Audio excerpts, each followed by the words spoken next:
when you read that in an article that says, well, how many estimated users are online, or how many estimated users actually visit eBay.com?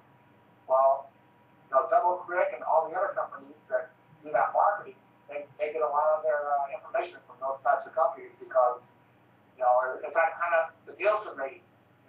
For people that get rated watching their TV, well, if you want to be a part of that, you have to sign up with Nielsen, and they put a box in your system that tracks all the channels that you watch. And that's how they get, basically the same thing, that's how they get their rating. Well, on the internet, they use DoubleClick.com and some of the other companies, and they track that with cookies. That's how they know that information. Okay, thank you. Any other questions on cookies, friends, before we move on to the tax files and our subject?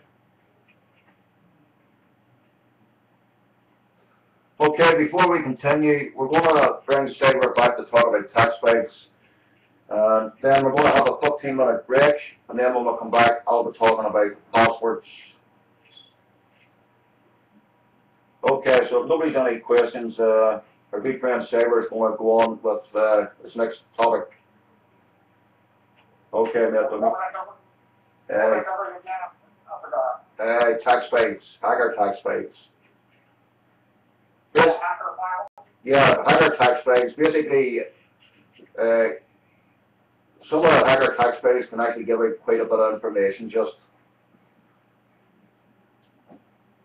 Well, that's a pretty broad area. Right. I covered GroupKit a little bit. The last time we were on. Yes.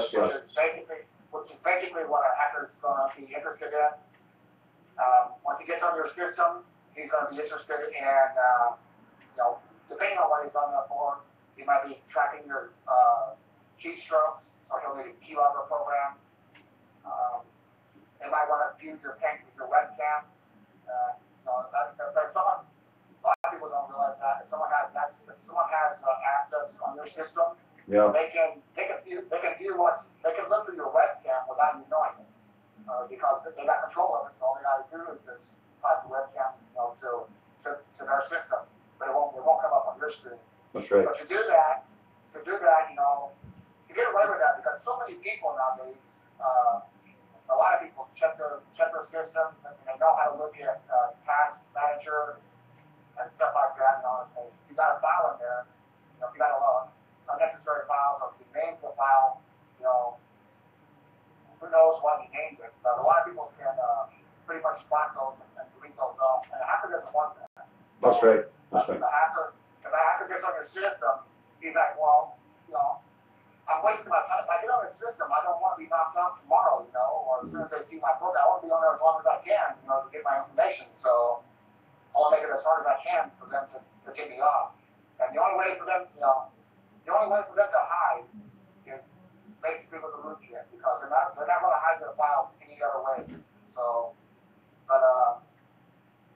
and more than likely, if they're not using a rootkit to hide their files, if they're not really that experienced, and your antivirus program and your anti-spyware program should be able to see the file and read it off the system. That is, if you're running antivirus and anti-spyware, that's why you should always be running them, at least one of each. You don't need to run, 3 or 4, but a lot of people run 1 or 2, which is all right if you have the memory for it, because they are memory intensive.